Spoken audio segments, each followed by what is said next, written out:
Okay, another d4 game against 1876.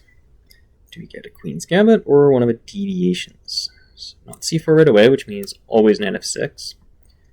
And e3. Okay, so this is likely turning towards Colle.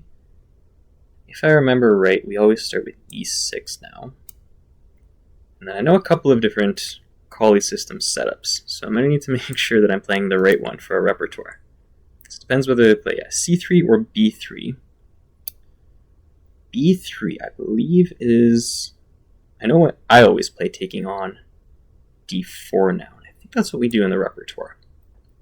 So again, c3, there's a different setup with b6, bishop to b7, knight d7, and so on, but this one, we want to make sure this pawn gets fixed on d4, that they can't play d takes c5 and open a bishop on b2. And then I might get the move orders a little wrong for exactly what our repertoire suggests, but I think it'll end up in a very similar place, where we play something with b6. I don't know if there's that much thought between bishop a6 and bishop to b7, but let's just go with bishop to b7 and then knight c6.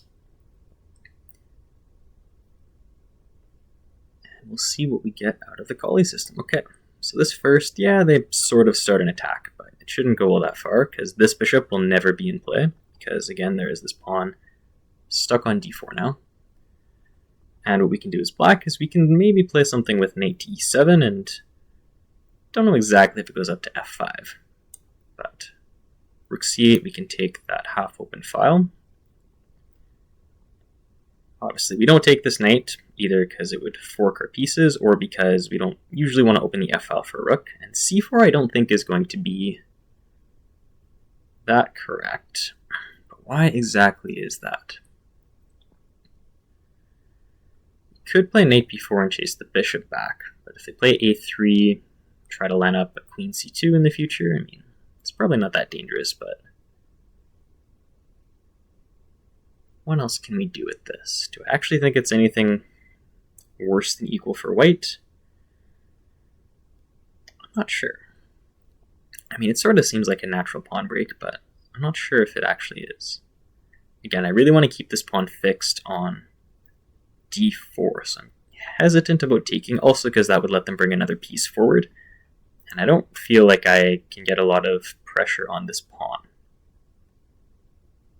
So knight b4, or do I just come back to e7? I kind of lean e7, but knight b4 might be good, I'm not sure.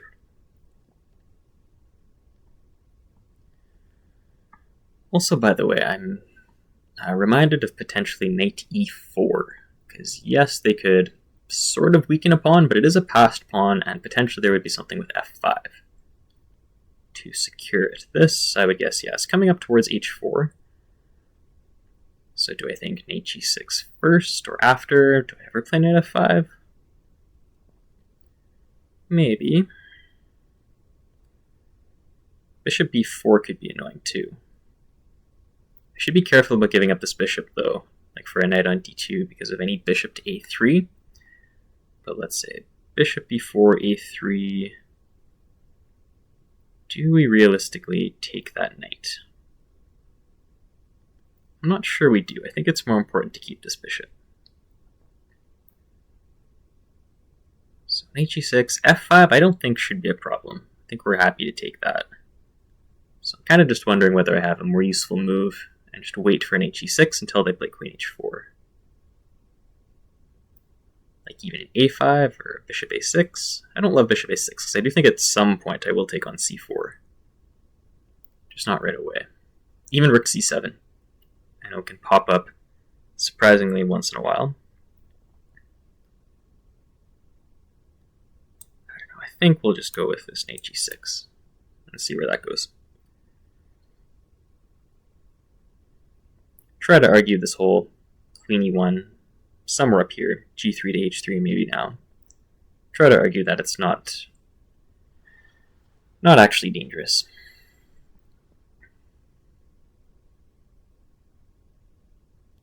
I mean, they might try to throw something with g4 in the future.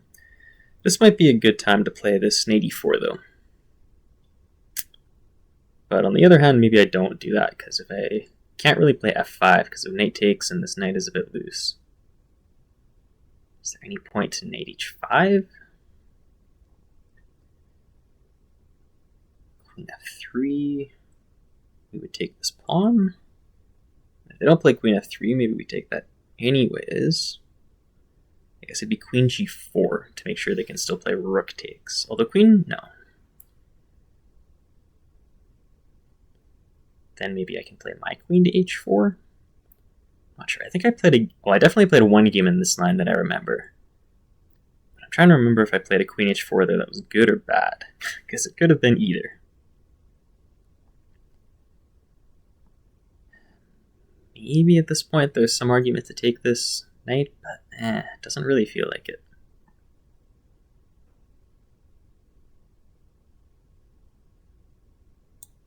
Okay, we're going to try knight h5. And then I think I can play queen h4 safely. Like knight g6 doesn't work because their queen would be hanging. And if they trade, the knights can always come back to squares like f5 and f6. I don't think I see any other weird tactics. So let's give this a try. I may actually have blundered a pawn, come to think of it. Bishop takes g6, not knight takes.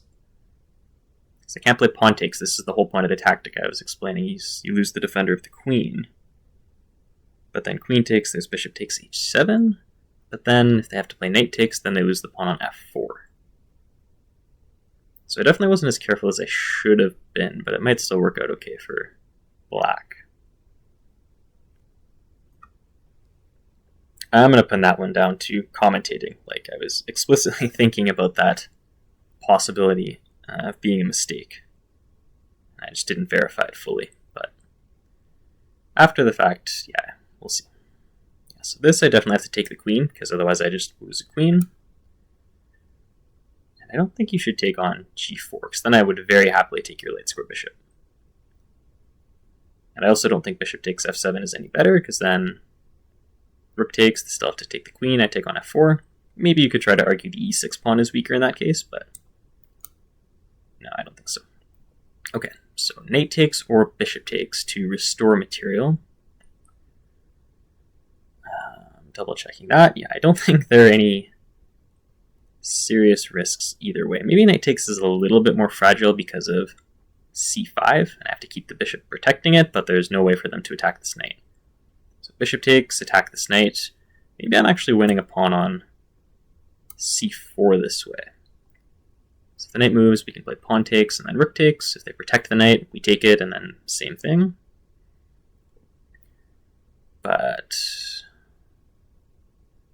what happens? I mean, I can't be worried about g4 because they have this knight in the way. Otherwise, my knight wouldn't have a great square, but I mean, it doesn't have to go to f6 until this knight moves.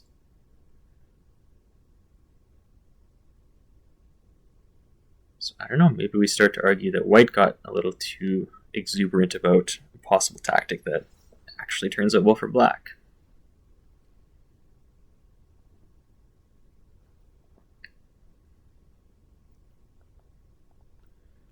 It's an interesting philosophical conversation, all of that, as to whether you need to see things explicitly or if it's okay that things work out. Like, obviously, it should be more reliable if you're able to calculate ahead of time, but we know intuition is also a very important thing in chess. So if you just have a sense that whatever is happening will work out for you, even if you don't put all the moves together up front.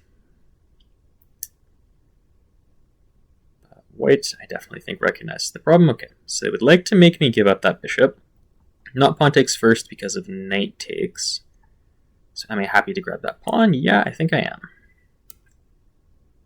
There's no kind of pin on the c file because it'll only be one rook, and I get to open my bishop, and I don't know that they'll be able to open theirs. I guess they can play knight e3 next before I get to play bishop d5. Or rook to d8. Either way, we're doing this. And I guess that's a good point. Yeah, knight e5 rather than knight e3, because now I have to come back to c7, and maybe there's something with bishop to a3 now. Do I have any other reasonable options? I could play rook a4, give up the pawn on f7. But that feels pretty loose. It's just annoying that they get bishop a3 anyways, though.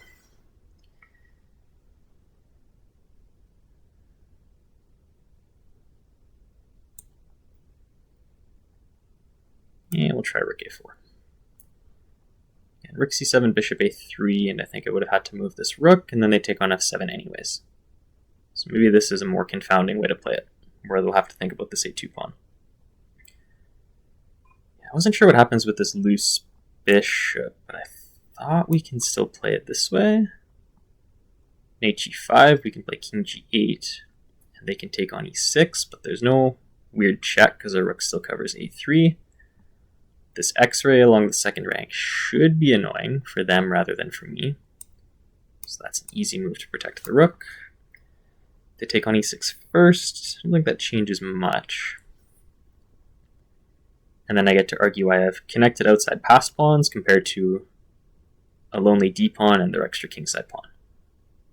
So I'm not up a pawn. I'm not sure if it was always going to work out this way. Not king f7 because of knight d8. Play this because my knight still protects g7. It's not entirely clear.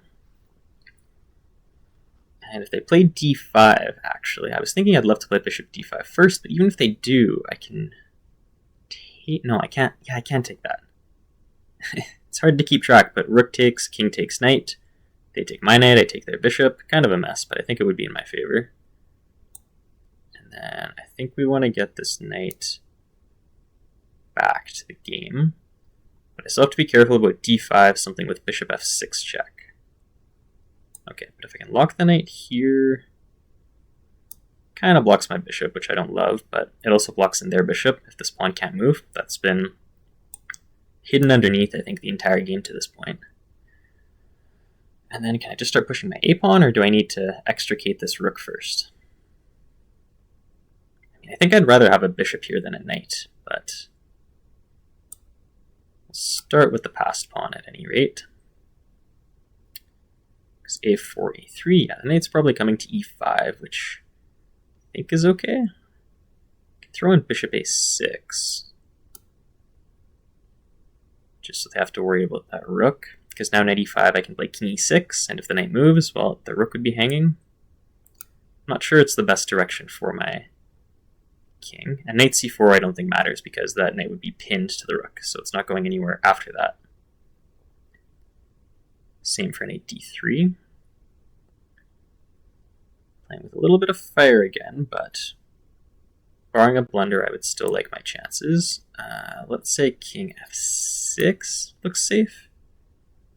No knight checks, and then am I winning a piece even? Like rook c2, we take the knight, then we take the bishop. Rook e5, we take the knight, and that protects my knight, and their bishop would still be hanging. This might again be they tried a tactic that doesn't work. Because they stepped into this pin, which, again, to the philosophical question, I didn't really appreciate before I played king e6, but, well, once it's on the board, I think it's pretty clear. And they agree, okay. So another new opening we were able to test. This time we got a Colle system. So we'll confirm our move order, but I believe this is the setup that I recommended in the course. And if not, well, you may not even see this video, but up to here, yes. What we're supposed to play rook c8 I think is fairly easy. Even knight e7 I think I recommended, at least in a comment. But after that, it's a lot harder to decide what we're supposed to do as black. I mean, sure, that's the eternal question. We're out of the opening, what's next? But we're always trying to improve pieces, is the simplest way to think about it. And this night, I mean, we play knight e7 because we're thinking about heading towards the king side. I just wasn't exactly sure what the right order of doing things was. So I don't know if I have any big takeaways yet compared to,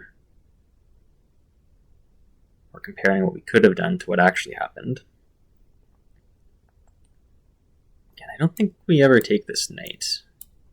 Because then if this knight has to move, then the front of our king side is very barren with this bishop pointing right at it. So we'll see. I mean, I think it worked out okay. I don't know if I was thinking white had anything better at any point. Even up to here, I don't know that they want to move the queen back because this pawn becomes a target. I just have to be careful of something with g3, but even then, maybe you can sacrifice a knight, get at least 2 or 3 pawns. And then there's a big threat, actually. If this gets opened up with this king more exposed, then that bishop on b7, that could definitely have a future there. So if I remember, maybe I'll double check on that. But yeah, I just wasn't considering bishop takes when we got to this point in the game. Because knight takes, obviously just queen takes. If they trade, I thought I was okay with that. But this one I had to solve on the fly, because they can grab a pawn first. And if it stopped here, they'd be up a pawn. But again, I get to capture here, and then it looks like it just turns out that this pawn on c4 is very weak without enough support. And I mean, way back when they played it, I was not convinced by it, so I don't know if I can claim a lot about it actually turning into a flaw, but we grab a pawn for the moment, and actually thinking to the way the game went as well, I wonder if bishop a6 could be an improvement. But if they still play knight e5 that's attacking this pawn, which is not all that easy to defend, and their knight defends here, there's still these things with bishop e3, maybe the knight even comes to d7. I don't know if there's much better. There's a lot of different possibilities to keep track of. But yeah, I just didn't like rook c7 and then bishop to a3. I thought that was an easier line for white, because that would chase away this rook, then they take here. And I wasn't very happy about that, I don't think. Might still have been a bit better for black. Like, then we can really lock in this bishop with this pawn. There's still a target here. Maybe long-term, still a bigger target on g2. If this pawn disappears is our whole point, but tried to be a little more complicated.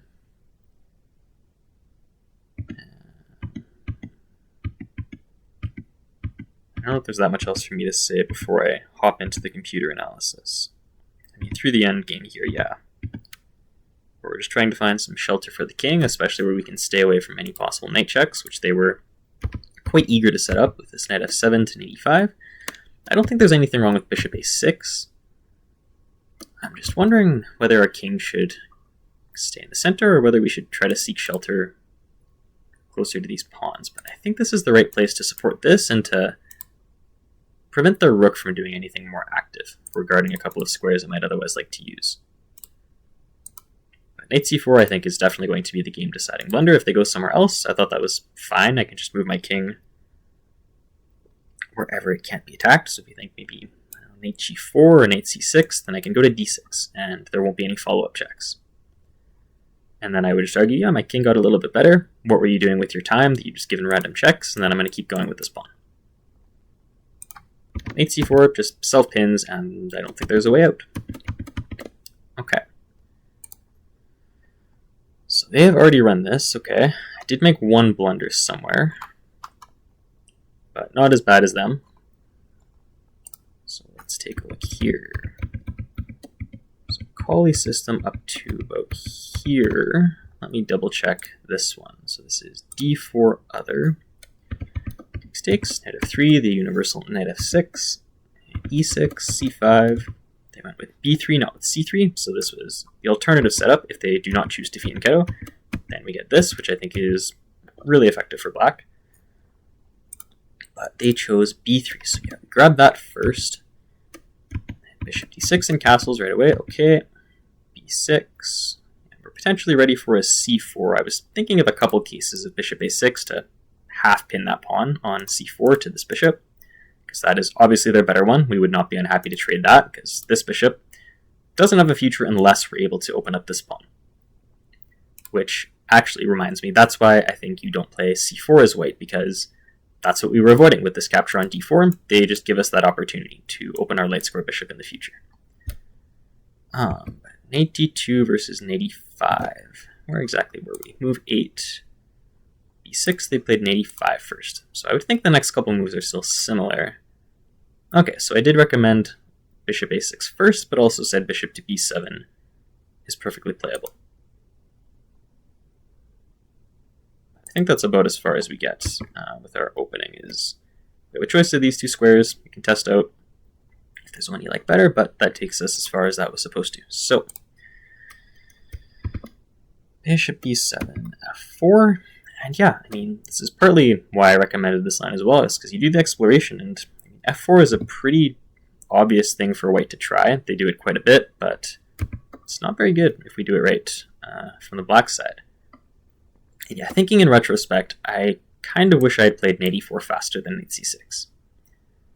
Just because I never quite got to plant it, and I just really wanted to reinforce that like this, because now this knight is at least as good as this knight.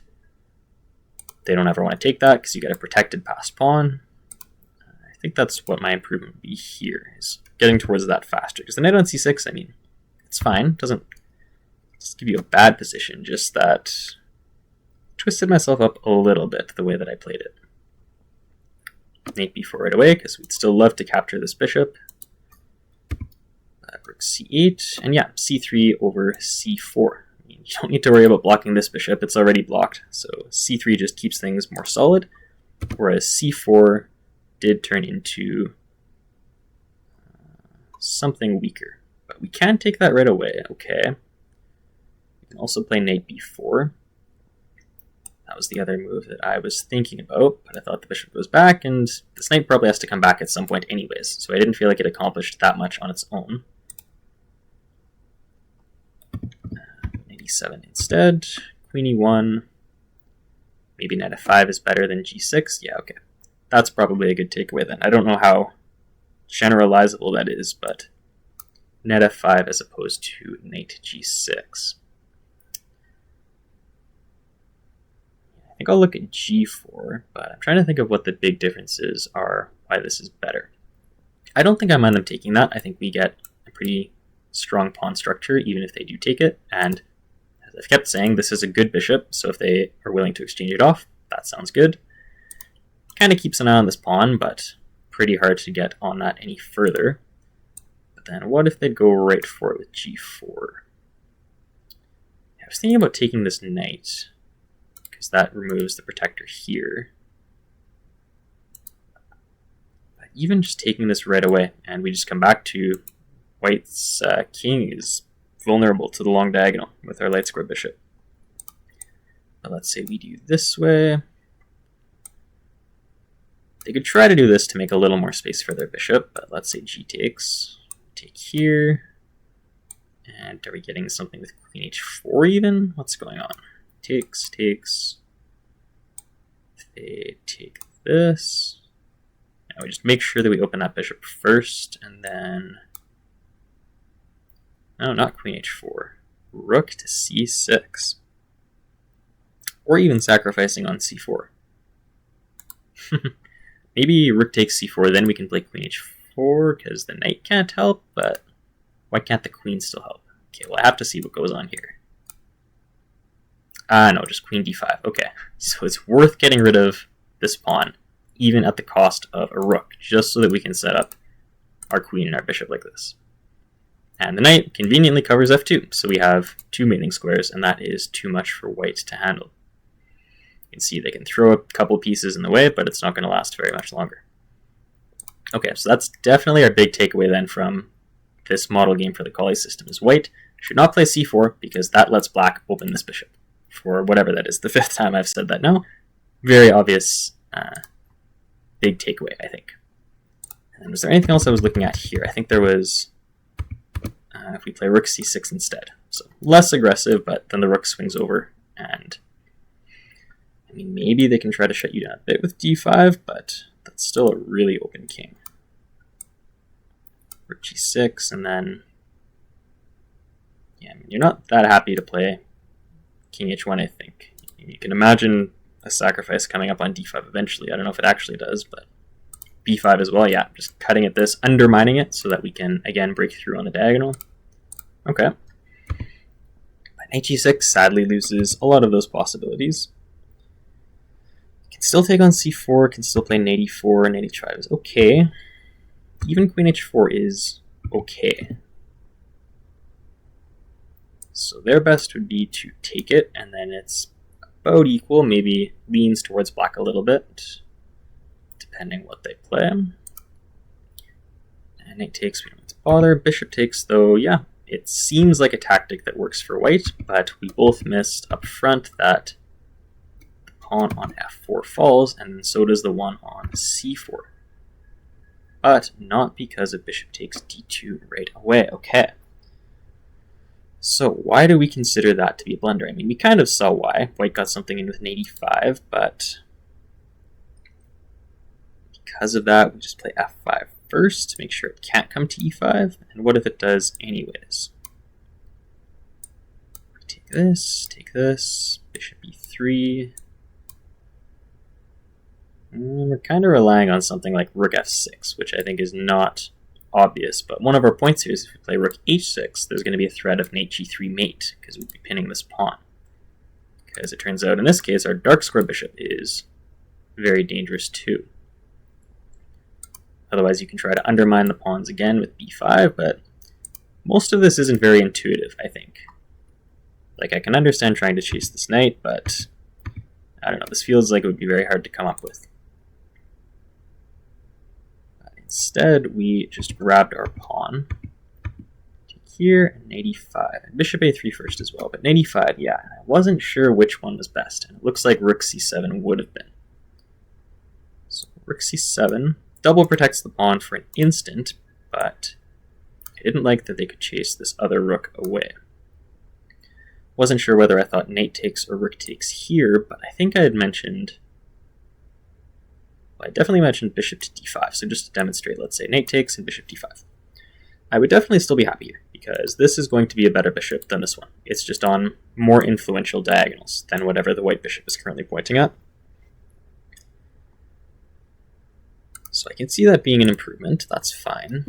And rook a4, yeah, this is white's turn to be patient, well, for maybe the third time in the game. They can either kick my knight for a move, or they can chase the rook first. Rook c8, rook d8, and then rook takes f7 is an improvement because they get at least an active rook. If we play bishop somewhere, just thinking if this knight moves, I don't know if they would ever play knight f6 check and then want to take the bishop, but I can understand that being more equal for white than before. Hasty, knight takes, rook takes a2, that looks like it's harsh to be an inaccuracy. It seems like it's hanging up there with king g8. G5, we come back, takes, knight e6, and yeah, we keep about a half pawn advantage for the quality of the pawns that are left, but then, yeah, this is partly why endgames are tough, is could you tell me why is it that knight g5 counts as a mistake? Why is that worse than other moves? I mean, the knight has to be protected then, but I think this is where I said if they played d5, I was going to take it, because they still keep loose pieces. But man, that is hard to keep track of what is going on here. Because yeah, if they take here, then we take the knight or the rook, or sorry, the knight or the bishop. Bishop first, it looks like. I'm not entirely sure why we take the bishop first.